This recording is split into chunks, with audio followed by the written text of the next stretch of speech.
The New England Farmer or Georgical Dictionary, AGR. Agriculture, in general, nearly the same as husbandry, but more strictly tillage or the culture of land. That's agriculture.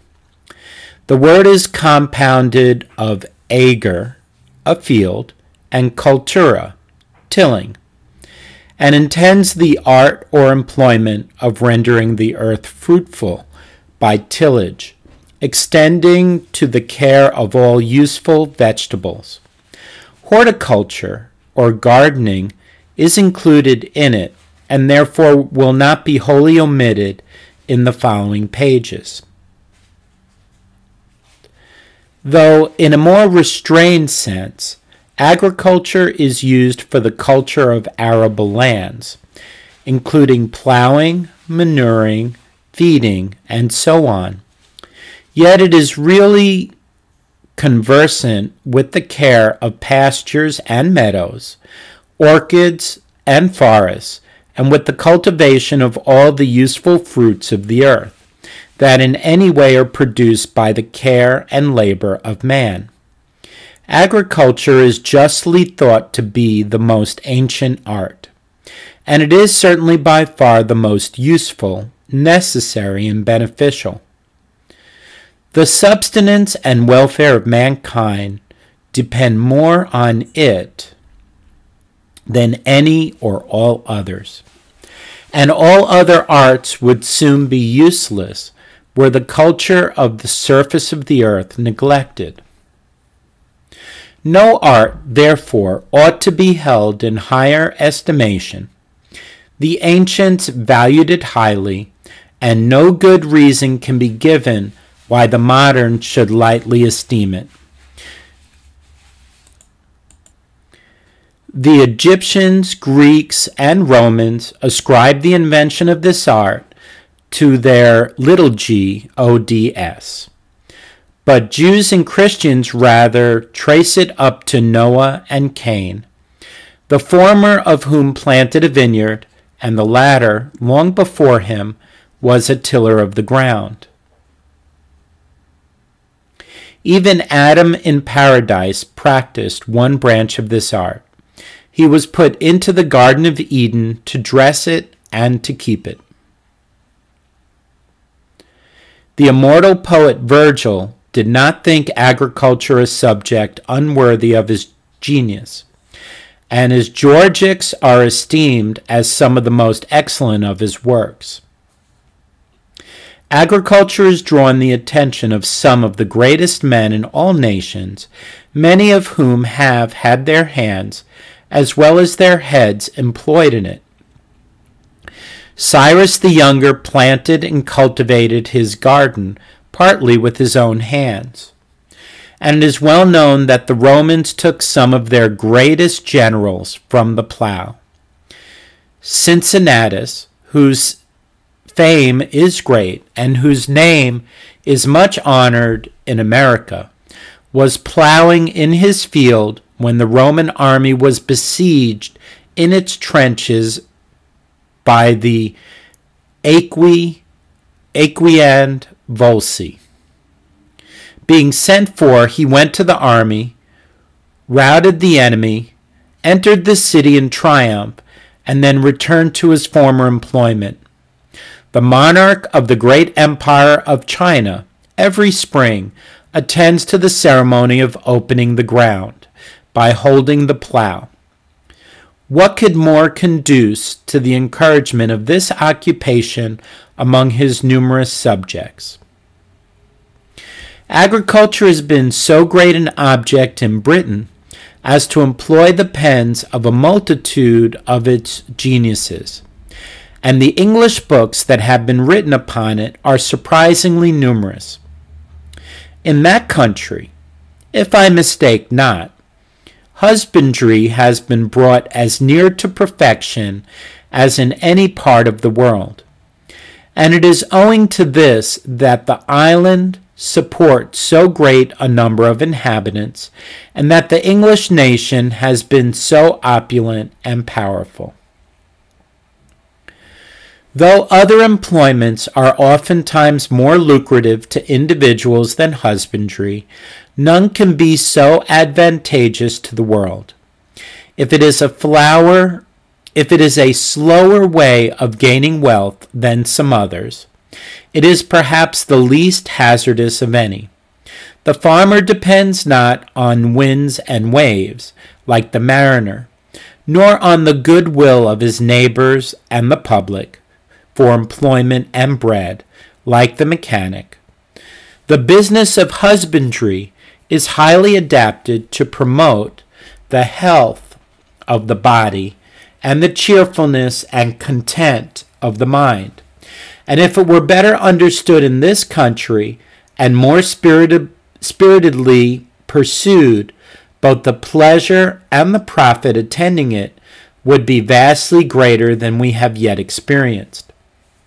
It is an employment which affords a variety of entertaining speculations to an inquisitive mind, and is adapted to lead us into a considerable acquaintance with the works of nature and with nature's God. In a philosophic view, says one, agriculture is great and extensive. In a political view, it is important and perhaps the only firm and stable foundation of greatness. As a profession, it strengthens the mind without enervating the body. In morals, it tends to increase virtue without introducing vice. In religion, it naturally inspires piety, devotion, and a dependence on providence, without a tincture of infidelity. It is a rational and agreeable amusement to the man of leisure, and a boundless source of contemplation and activity to the industrious. Air, the matter of which the atmosphere of the earth consists, or the fluid. So the next after agriculture is air. The matter of which the atmosphere of the earth consists, or the fluid which surrounds the terraqueous globe.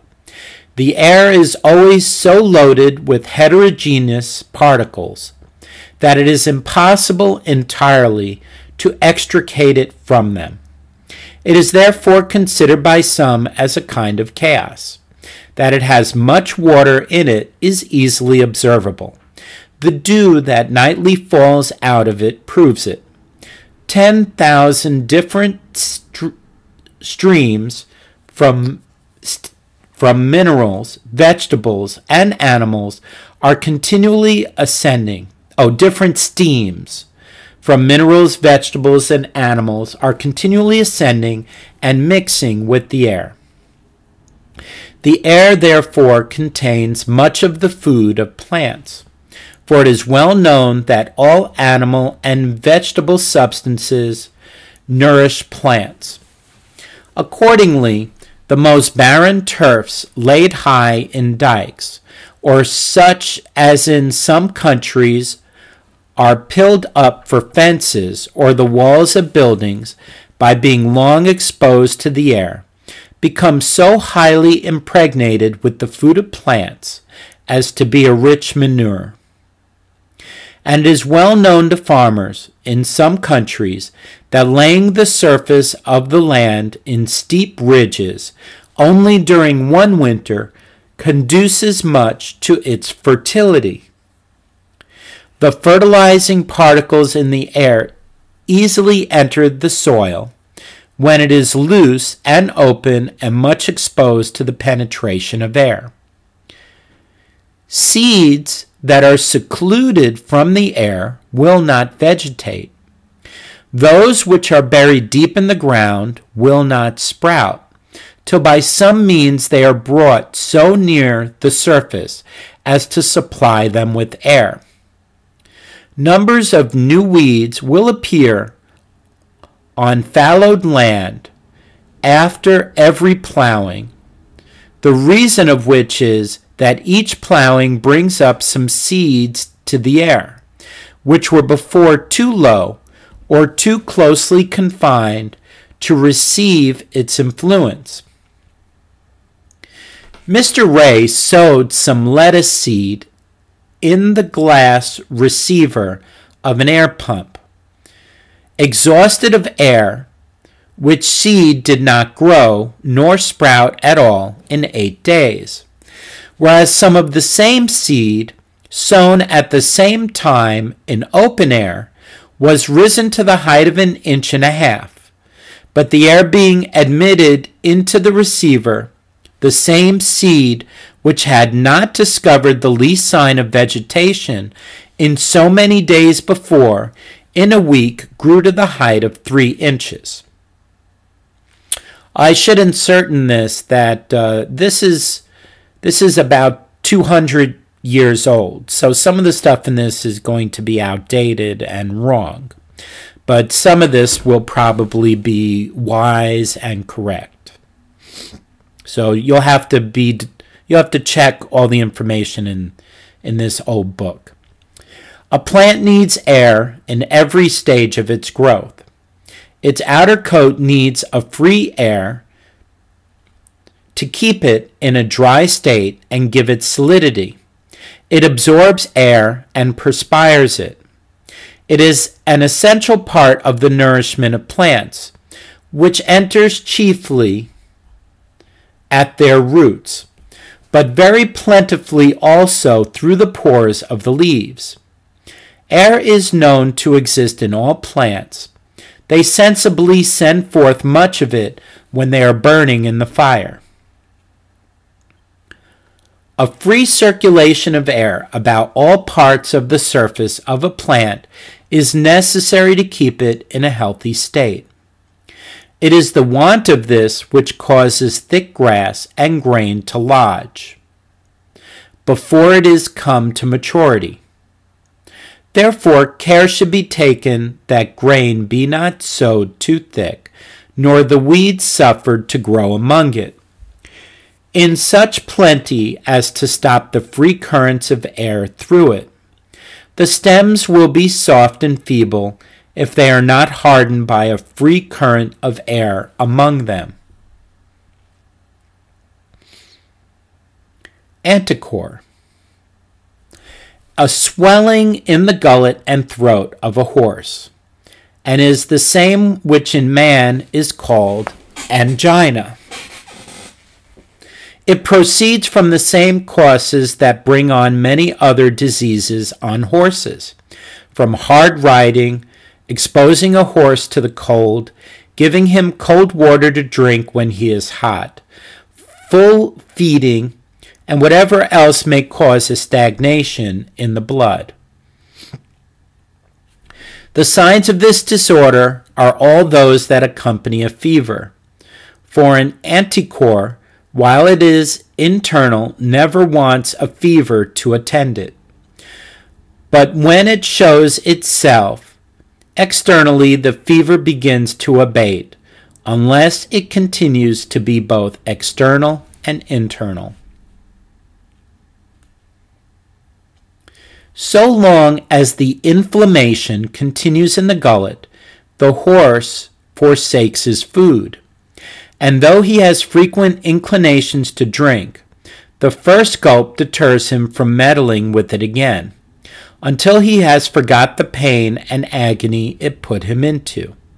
And the pain in the gullet is yet more manifest from this, that whenever a drench is given him, he staggers and seems as if he would fall down, and make short, interrupted groans, and sometimes will have a cold, clammy sweat about his ears.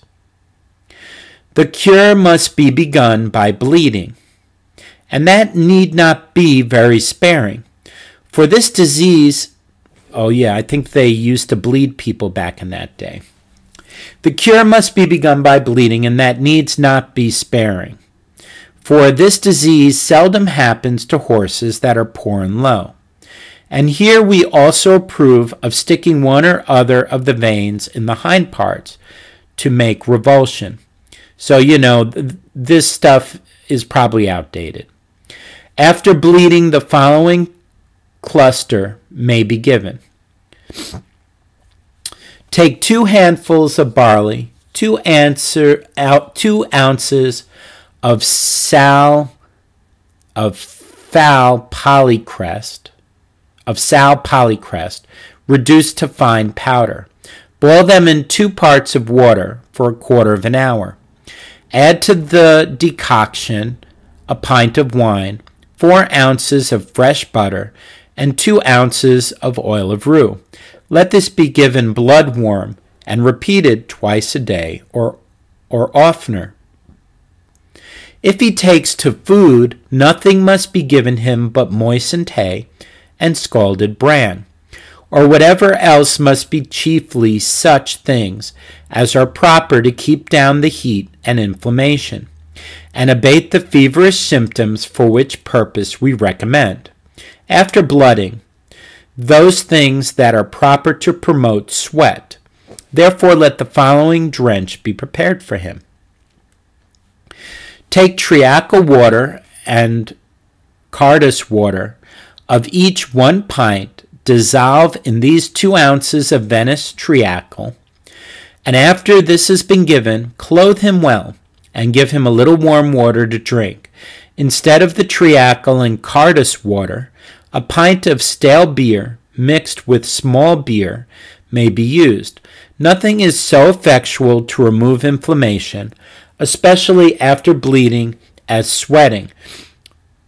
That sounds like you would dehydrate something that way. Therefore, if you find it difficult to promote sweat, you may give the following ball. Take old Venice treacle, 2 ounces, volatile salt of hartshorn, 15 grains, Matthew's pill, 1 dram, camphor in powder, 6 grains, powder of licorice or sassafras in powder. 6 grains. Powder of licorice or sassafras powder. As much as is sufficient to make it into a paste. Let this be given after the operation of the clyster is over. If the symptoms begin to abate, you may venture to give your horse a gentle purge. If the swelling appears outwards, and if the other symptoms abate, you may leave off purging. For what is intended by that evacuation is chiefly to disperse the inward disorder. Nextly, you are only to apply ripening cataplasms, allowing him sal prunale, niter, or the sal polycrestum dissolved in his drink. So now we use veterinarians for this stuff. Cow's dung alone, applied warm to the part, with lard or ointment of marshmallows, may be sufficient to bring the swelling to maturity. When the matter seems ready for a discharge, it may be opened in the dependent lowermost part by the application of a hot iron. Afterwards, keeping a docile in the mouth of the wound till the running abates, and applying compresses and convenient bandage to keep the elevated skin close to the flesh, that it may be the sooner united. But if the cavity of the imposthumation may be large, if the imposthumation be large, it will not be amiss to lay it open an inch or more. The cure may be finished with applying only the unguentum basilicum, or the digestive made with turpentine, the yolks of eggs or honey, with a moderate mixture of brandy or spirit of wine. And if any foulness appears, or if it healed too fast, or if spongy, soft flesh arise, pledgets dipped in copperas water, or a solution of blue vitriol may be applied, which will keep it smooth and even. But if the swelling increase fast with no tendency to digestion, And if it rise up towards the neck, affecting all the muscles of the part, the horse will be in danger of suffocation, unless a course different from the former be taken. Besides repeated bleeding, if he is not too much worn out, take a hot searing iron and apply it to 5 or 6 places on the lower part of the swelling, cauterizing those parts. You need to check into this today. That they may be speedily brought to matter, which may be dressed with flax, dipped in tar and turpentine, mixed before the fire, and applied warm. For by giving pain in those dependent and inferior parts, you cause the humors to flow downward from the swelling, and by making vents, you prevent excessive violence of pain. Nor need you be afraid of the swelling that may happen in the forelegs, etc., by cauterizing, for that cannot be of so ill consequence as when it is upon the neck and throat, nor will it be of any consequence if care be taken of the vents. So, I would check into all this. Salicel recommends the making of small incisions with a steamer lancet in 8 or 10 places on the swelling, and to thrust into the holes between the skin and the flesh pieces of the root of black hellebore. And if the tumor be very large, he recommends the use of white hellebore, and at the same time chafing the part with the ointments of agrippa and marshmallows. The roots, by their hot quality, draw down and increase the swelling, and the ointments are to ripen the enclosed matter and fit it for a discharge. The same author also recommends the use of ruptaries for drawing an immediate flux of moisture from the diseased part. These are ointments of the same nature as of those made to draw blisters on the human body, and composed of the same materials. The way to apply them is to spread them by little at a time on the part affected, holding a bar of hot iron to make them sink in. From Gibson's Farriery. So probably not these days. Ants. An insect which sometimes annoys fields. They will destroy barley, rye, hemp seed, flax seed, and rape seed. Other grain is either too large, double-skinned, or too bitter and ill-tasted for them. When you find them in quantities near home, pour hot water upon them. The farmer, when he dungs his land, if he uses ashes, lime, or salt sand, he may be certain no ant will ever stay upon the ground where any of the 3 is spread. Scots Farmer.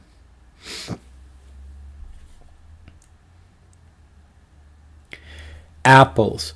A well-known esculent fruit of great use for food and for making cider. An apple consists of the rind, the parenchyma or pulp, the feed vessels, and the seeds.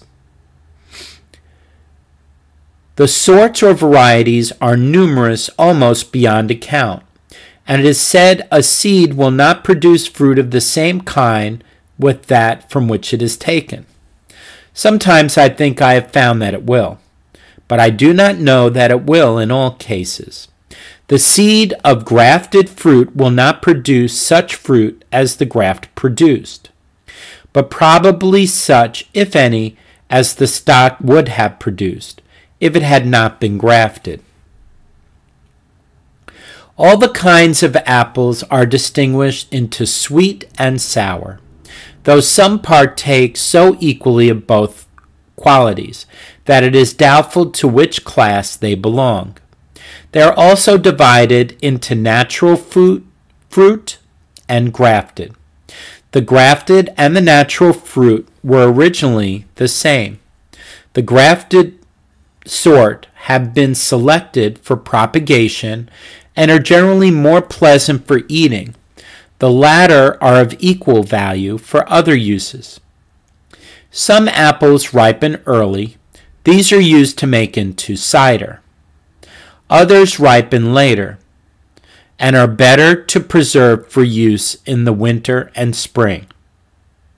One sort is ripe in June, therefore called a Juniting or Juniting apple.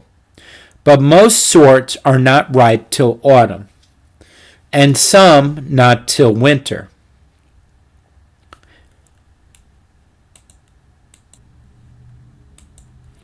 The secret of preserving them through the winter in a sound state is of no small importance. Some say that shutting them up in tight casks is an effectual method, and it seems probable, for they soon rot in open air. But an easier method, and which has recommended itself to me by the experience of several years, is as follows. I gather them about noon on the day of the full moon, like it would make a difference, which happens in the latter part of September or beginning of October. Then spread them in a chamber or garret where they lie till about the last of November. Then at a time when the weather is dry, remove them into casks or boxes in the cellar out of the way of the frost. But I prefer a cool part of the cellar. With this management, I find I can keep them till the last of May, so well that not 1 in 50 will rot.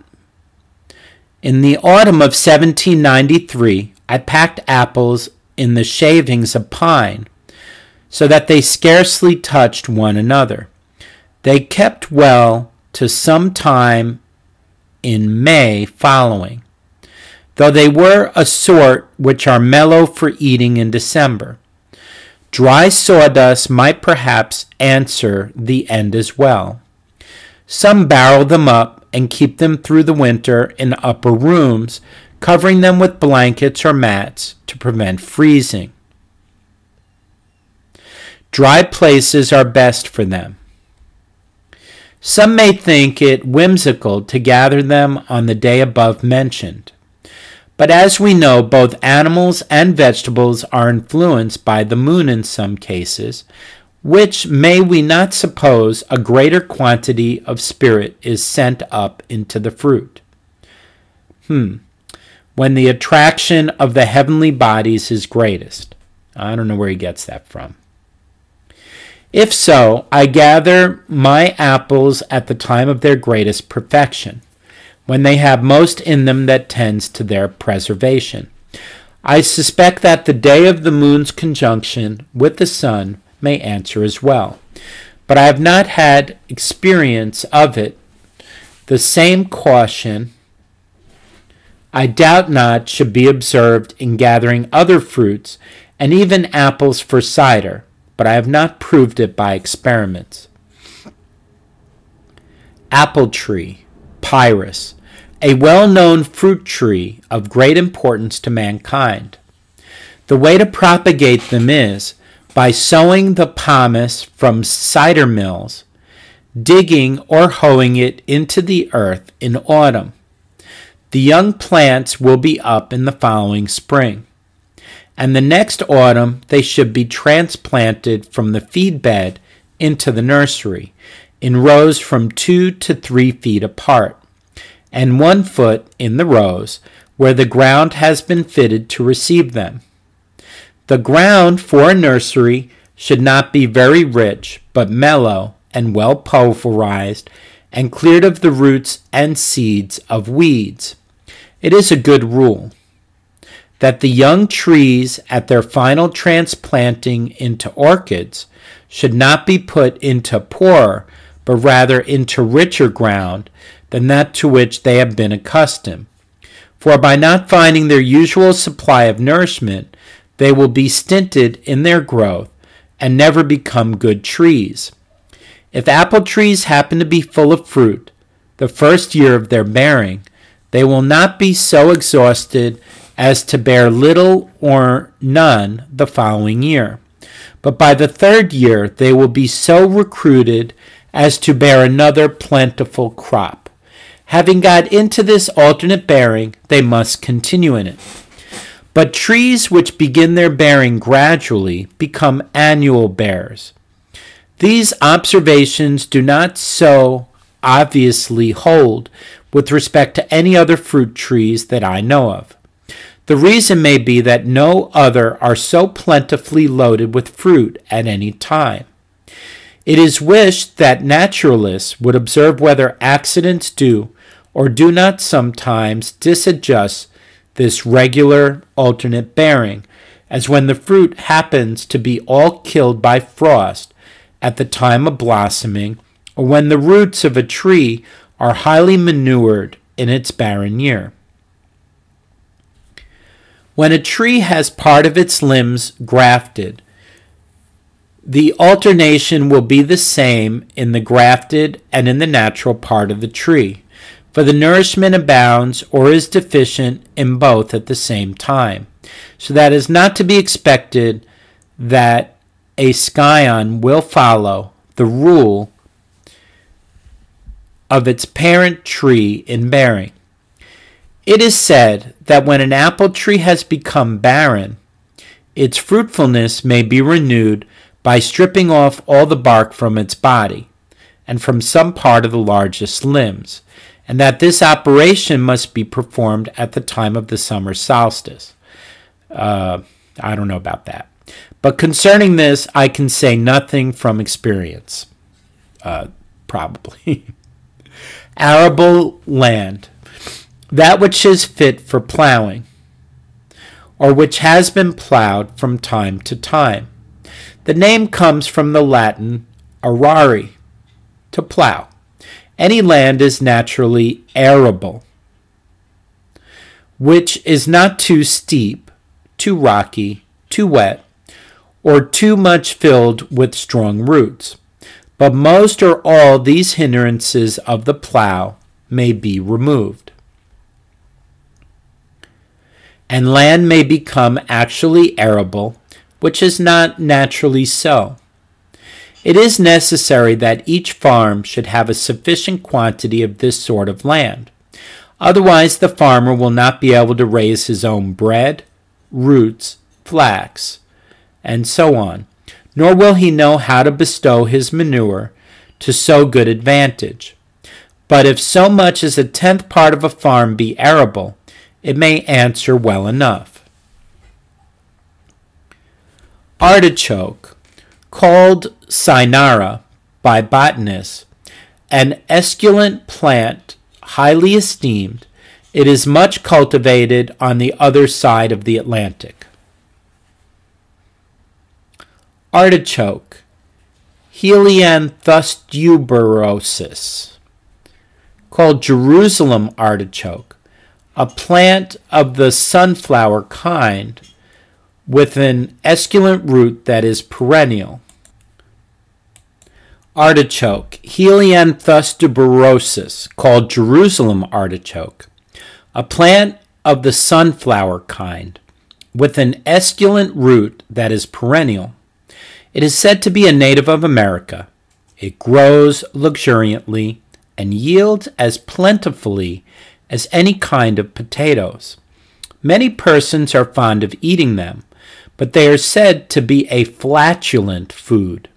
Swine are excessively fond of them and will fatten upon them. It would be worthwhile to cultivate them for this purpose. Especially those should do it who have not warm cellars, to save potatoes from freezing, as is often the case in new plantations. As this root will bear a great degree of frost, they may be left in the ground all winter. They are cultivated in the same manner as potatoes, and the same kind of soil suits both. A Mr. Crow in England obtained at the rate of 480 bushels per acre of this root. ash. Fraxinus Americana, a well-known and useful tree natural to this climate, of which we reckon 3 sorts, the black, the white, and the yellow.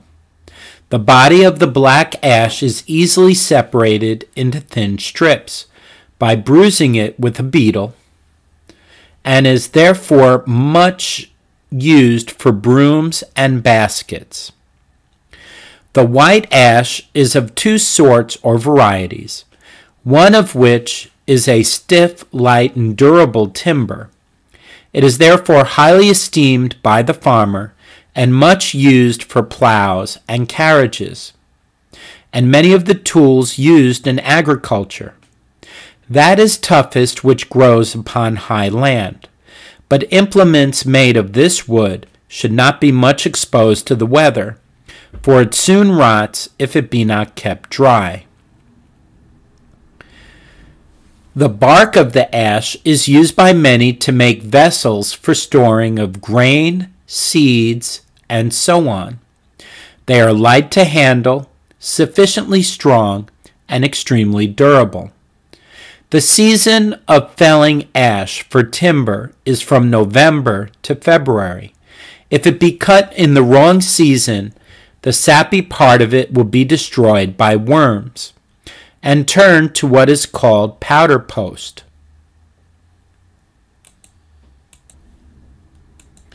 Ashes, a dust consisting of the tureen and saline parts of wood, and other combustibles which remains after burning. It is not to be doubted but that all the substances which plants contain are the food of plants, and as they have contributed to the growth of one plant, they may be made to nourish another. The fine particles of earth and the fixed salts which were contained in a tree remain in its ashes.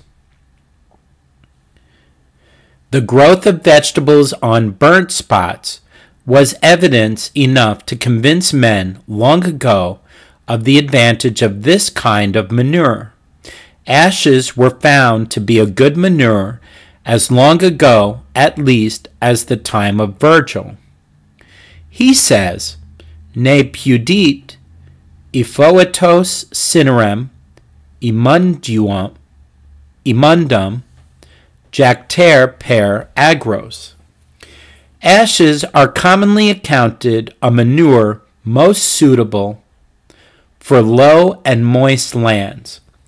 A cold and sour spot certainly needs them more than any other, but I have found them to be good in all sorts of soil.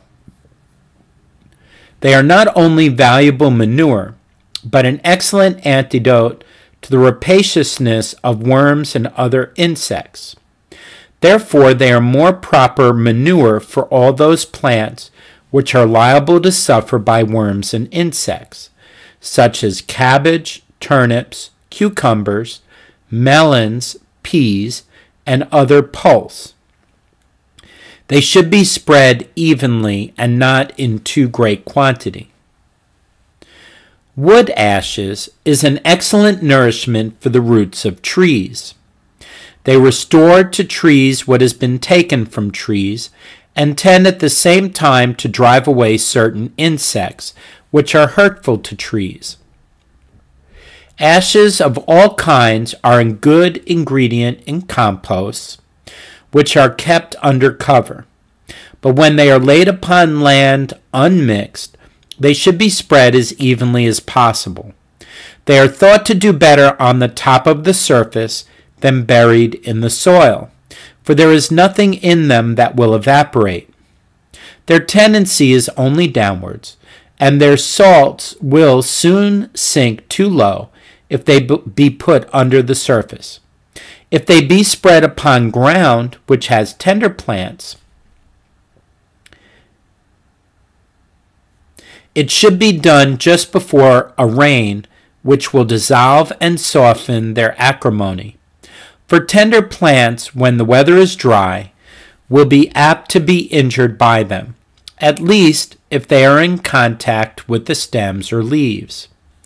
Ashes in their full strength are certainly best for manure, and they will not be in full strength unless they be kept dry, nor will it be easy to spread them properly, and they should not be laid on lands long before there are roots to be nourished by them, lest the rains rob them of their salts by washing them into the hollows, or by sinking them to too great a depth in the soil. A few bushels on an acre are a good dressing for grasslands that are low and inclining to be mossy, but ashes from which lye has been drawn have no small degree of virtue in them. The earthy particles are but little diminished, and some of the saline particles remain in them. A handful of ashes laid about the roots of a hill of Indian corn is good to quicken its vegetation. But it should not much, if any of it, be in contact with the stalks. The best time for giving corn this dressing is thought to be just before the second or third hoeing, but some do it before the first, and even before the plants are up. Like other top dressings, it is of most service when applied at the time when plants need the greatest quantity of nourishment. This happens in Indian corn at the time when the plants are just going to send out ears and spindles.